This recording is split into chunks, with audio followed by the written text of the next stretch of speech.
You're listening to the Unwritable Rant podcast with your host and bourbon-soaked storyteller, Juliette Miranda.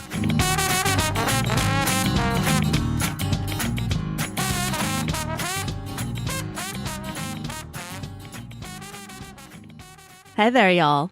It's Juliette Miranda, and this is episode 114 of the Unwritable Rant podcast. I have two stories to share with y'all today about possum problems and poisonous dating. But first, I would love to tell you about the bourbon I'm drinking. So join me, y'all.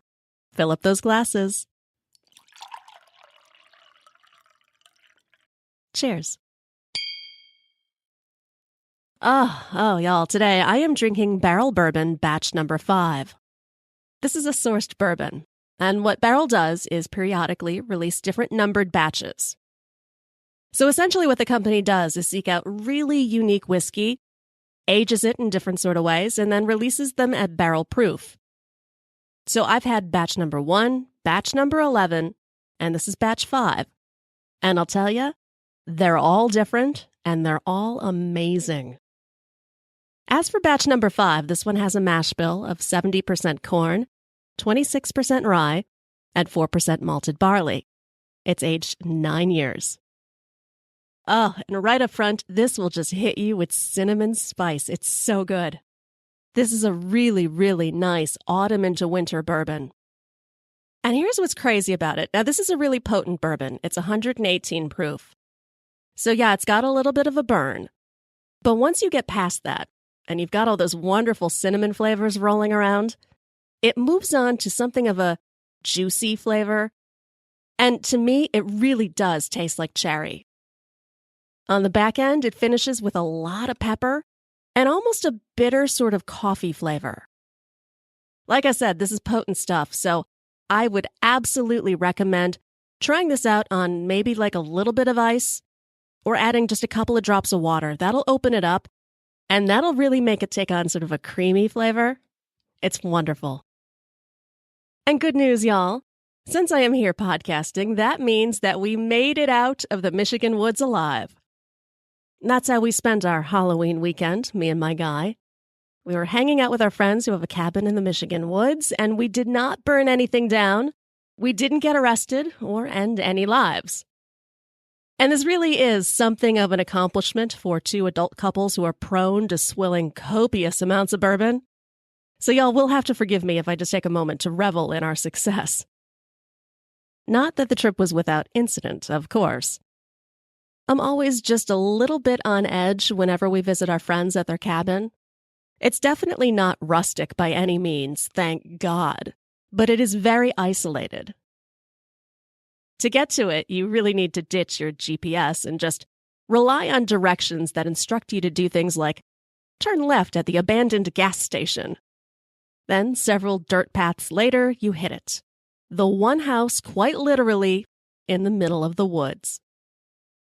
The house itself is absolutely gorgeous, despite all of the damn nature around it, but it's well equipped for a weekend full of entertainment. And my guy and I make sure that we are very, very good house guests, and we bring along, a case of wine and several bottles of bourbon. You know, we were brought up right. This is what you do when you visit friends. Now, I do feel the need to reiterate something that I've said before. At this point in my life, I have lost a great deal of my affection for nature. It's just what adulthood has done to me. In the summer, the only thing I can think about are ticks. And in the autumn, I become obsessed with creatures. Squirrels obviously are a concern, considering the damage, both mental and physical, that I've seen them do to my dad. But there are about 982 other critters that I am convinced are staring me down from the branches and the bramble and the bushes. And it's this that keeps me from lingering, whether it's on the path between the house and our friend's Jeep or if it's around the campfire. Because I know that it is just a matter of time before any one of those creatures in the woods decides to make itself known.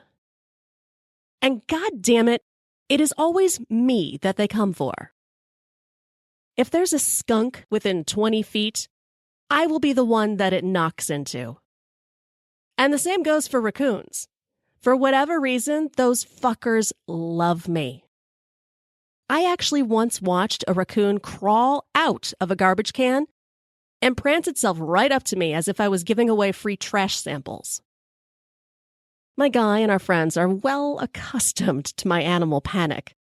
So this weekend, when I became convinced that I heard scratching along the side of the house, they just kind of pat me on the head and carried on drinking. But y'all, I heard scratching. We were sitting around a bonfire, and even with all of the crackling, and even through our slightly drunken conversation, I heard scratching. It was directly behind me, and becoming increasingly aggressive as the evening went along. So again, I bring it to everyone's attention. I'm all, guys, there's something back there, and it sounds pissed. And my friends are all, oh, drunkie, simmer down. So this goes on for the next half hour or so, and I'm getting twitchier by the minute, and progressively convinced that Cujo the mole rat is about to come barreling around the corner for my jugular. As for the group, well, they're more prepared to call Betty Ford than animal control. After a little while, my girlfriend decides that we need snacks, and she disappears into the house for a few moments. I'm thinking, great, this is just what we need. Let's entice the beast with food. She returns, and she's got her dog following behind her.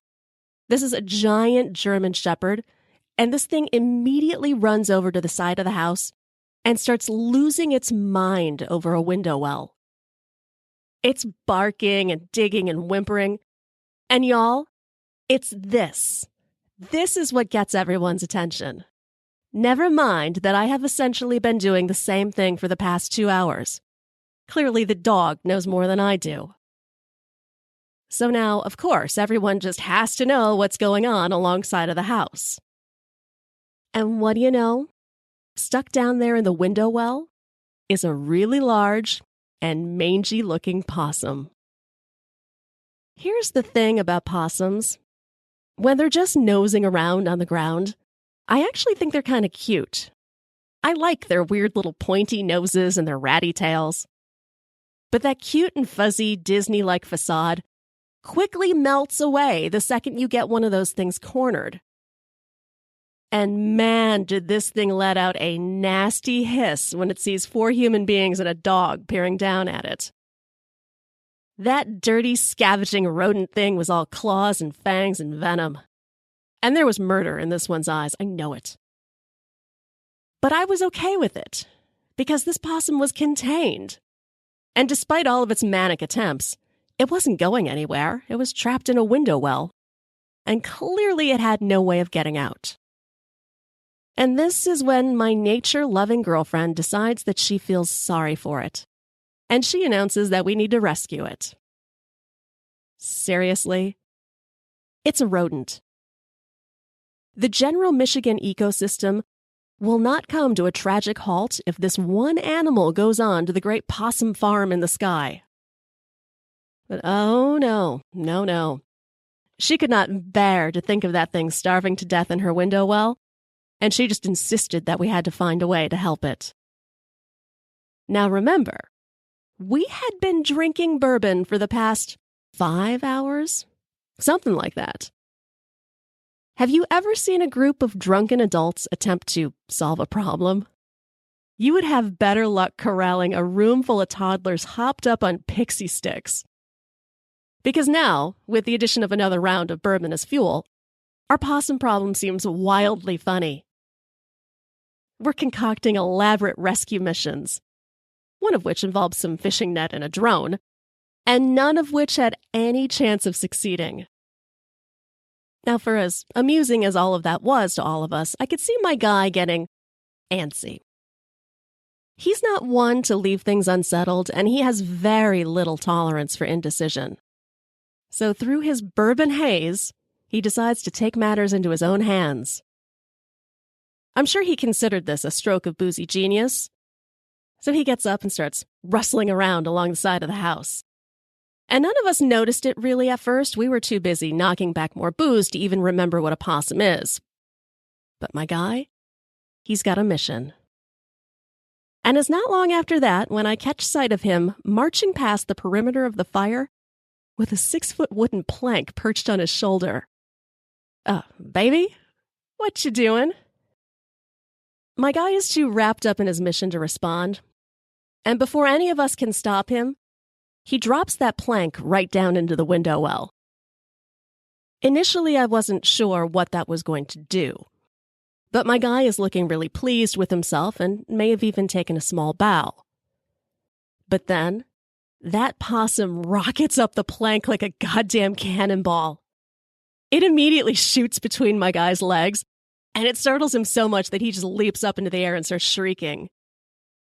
And now you've got a whole group of drunken adults. We freak out. But no one freaks out more so than me, because all I can see are red eyes and a frothing mouth full of razor teeth heading directly toward me, so I take off. But here's the thing about me. My body tends to get drunk before my brain does. So while I may have been mostly clear-headed, my limbs were considerably more spastic. My intention was to sprint towards the safety of the house. And y'all, I swear I had a perfectly logical plan of escape in my head, but my body just wouldn't cooperate. My legs get all tangled up together, and I went sprawling face first onto the ground. And now I'm scrambling to get up. But between the wet leaves and the dirt, I can't seem to get the traction or balance or stability to get off my knees in my ridiculously overblown panic. Instead, I fall over again, and this time, I roll off the little hill the fire pit was on, and I slide right into the forest, and I don't stop until I hit a tree. The possum? Nothing was long gone. It didn't give a fuck about any of us. Not even the dog cared about it anymore. In fact, the dog was far more interested in me, now lying in a pile of dirt, propped up against a tree. And that dog?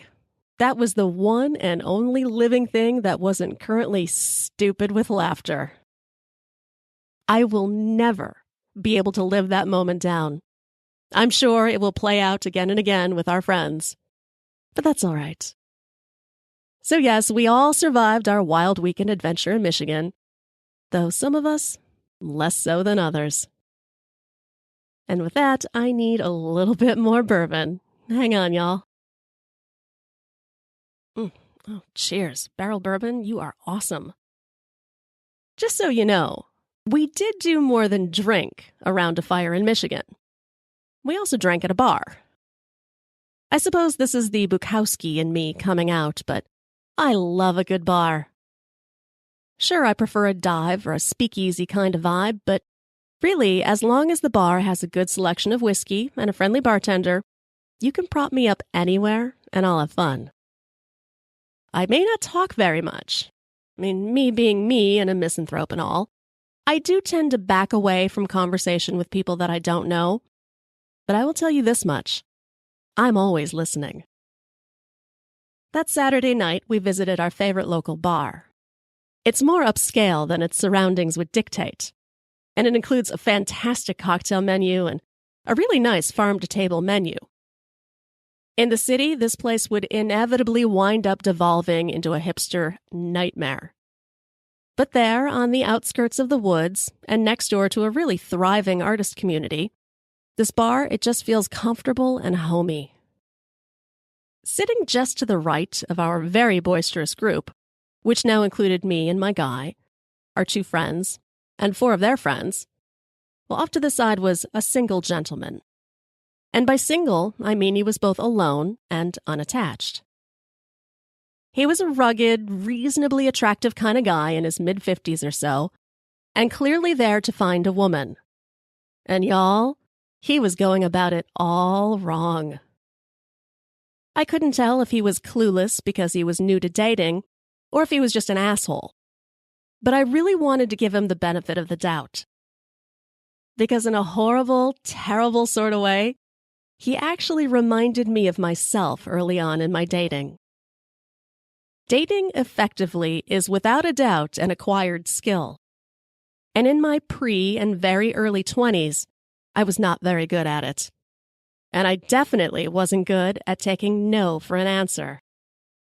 My tremendously manipulative and ragingly sociopathic belief was that a no at a concert or a party could very easily be turned into a yes in a better setting. It just took a little bit of conniving on my part. Like with this guy. I'll call him Adonis. And oh, did I want him. I'm not sure why I wanted him so badly now. I mean, other than the fact that I found him remarkably attractive. He was a regular at a rock club that I frequented in college. A total shithole in an even worse town that hosted every local hair band in the city, and it had the added benefit of not checking IDs too closely. Adonis occasionally worked the soundboard, but mostly he'd hang out at the side bar and let random girls buy him drinks. His long hair made him as desirable as any band guy, and he knew how to work it. He was usually flanked by one or two girls who would vanish the second he swaggered on over to a soundboard, and this is where I would accost him. I highly doubt Adonis was very good at his job, although to his credit, nothing could make those bands sound very good. But he liked to make a show out of working the board anyway, and would doggedly twist knobs and tweak faders until he hit that perfect balance of noise. So I would spend entire shows hovering over this guy, and occasionally I would offer what I hoped were insightful compliments like, "Gee, you've got the kick drum dialed in real nice." I wasn't entirely sure what I meant, but I'd heard the phrase used before and it sounded good, and Adonis seemed very pleased to hear it. So he was always reasonably nice to me. But whenever I suggested that we get together outside of the club, he would always decline. In reality, I kind of suspect now that he had absolutely no use for me. Sure, I was hot and legal then, but so were a lot of girls. Girls who were closer to his age and IQ level, which now that I think about it, were probably about the same. As for me, well, I'm not sure what was raging more, my hormones or my ego. Either way, I was determined to make this guy mine. So I just tossed convention and logic right out the window and decided to manipulate Adonis into my lair. And I figured the best way to do that was to play a damsel in distress. And just saying that right now, I'm so disgusted with myself. Because it was seriously shitty of me. And I knew better. I knew playing a damsel in distress was wrong on every level, and I did it anyway. I had just moved into my first apartment, which gave me the perfect outlet to lure this guy over. And I can still hear myself cooing at him. "Oh, you just have to help me connect my stereo. I just don't even know what to do with all of the components, and you're so good at working the sound here. Couldn't you just do me a tiny little favor?" I'd bat my eyes and smile at him and try and look real cute, but it was clear Adonis wanted nothing to do with me. I'm sure he saw trouble written all over me and not the good kind. So I sweetened the deal. I say, "Look, you come over and get my stereo set up, and I'll make you dinner."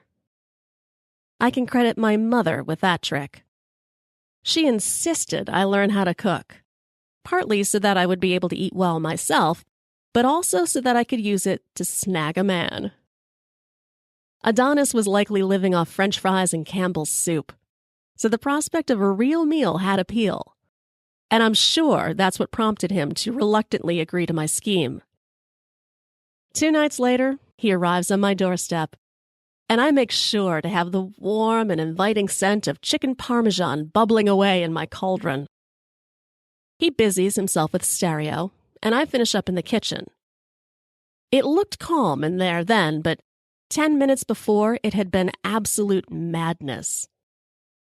That I was a good cook wasn't bullshit, I was, but I was also something of a chaotic one.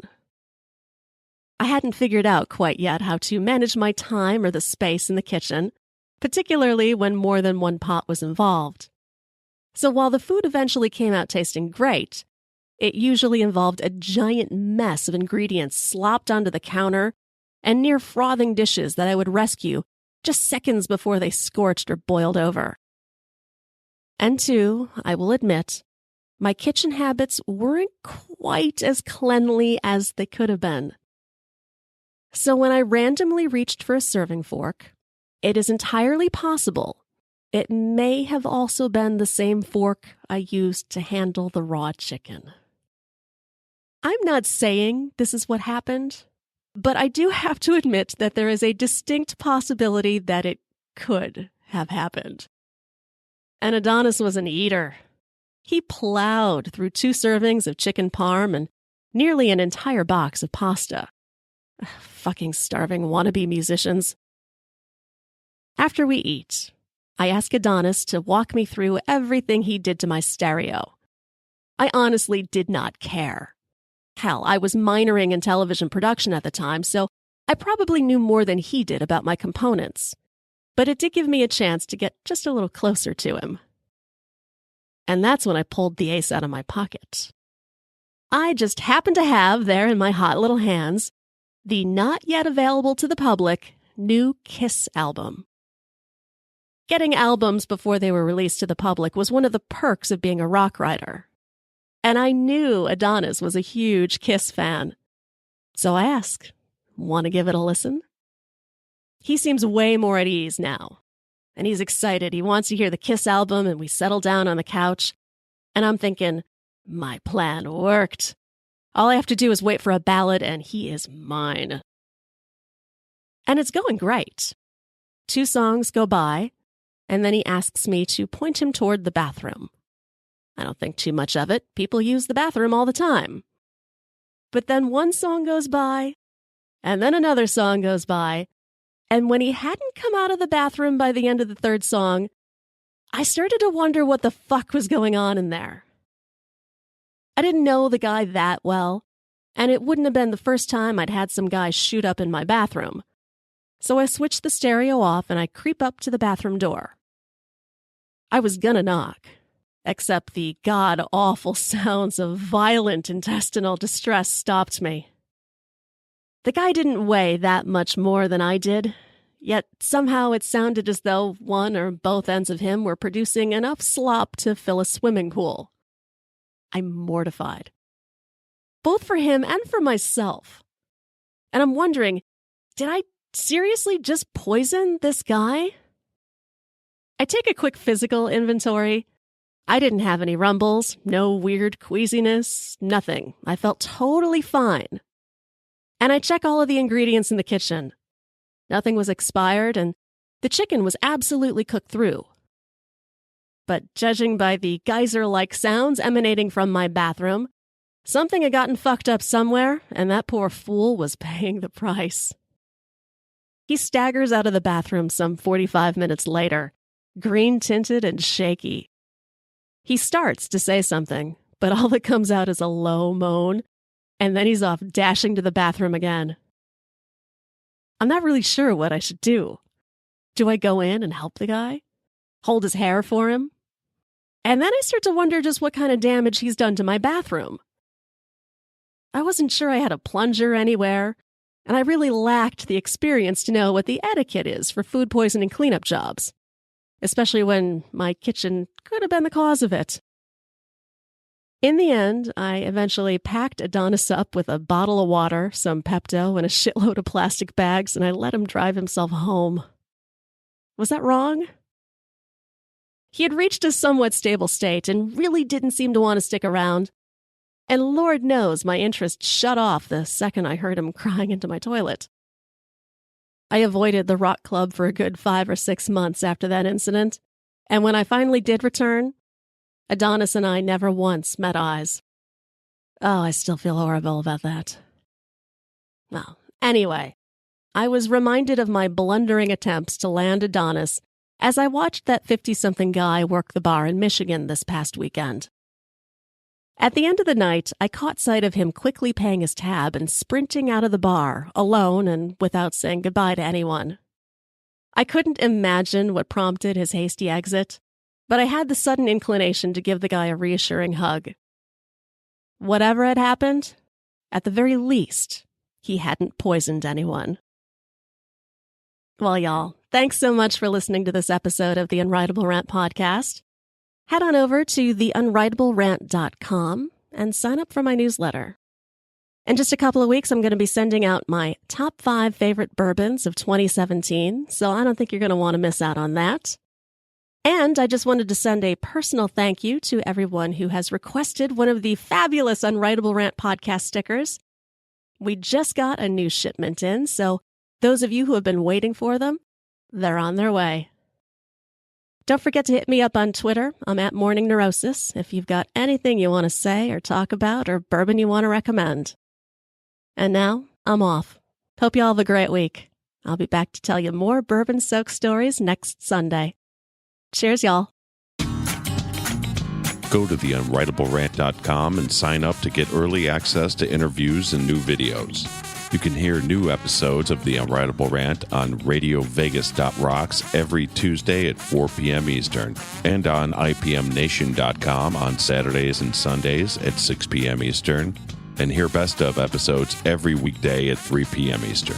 And don't forget to connect with Juliette on Twitter at Morning Neurosis. Girl, you was pretty as a Sunday morning, standing on the corner at Carondelet. What you say we make our way up to Bourbon, a couple hurricanes and a hand grenade, and get blown away. Let the chips fall where they may. If it's all the same, what you say, bon ton relay. Hey, pretty mama, I can smell the gumbo. Sweetest taste of honeysuckle on my lips. Good God Almighty, I can hear the trombone. Every heart ought to beat to a rhythm like this. Come a little closer, honey, let me hold you. Nothing tastes better than a bourbon kiss. You can be the flower on my magnolia. Every heart ought to beat to a rhythm like this.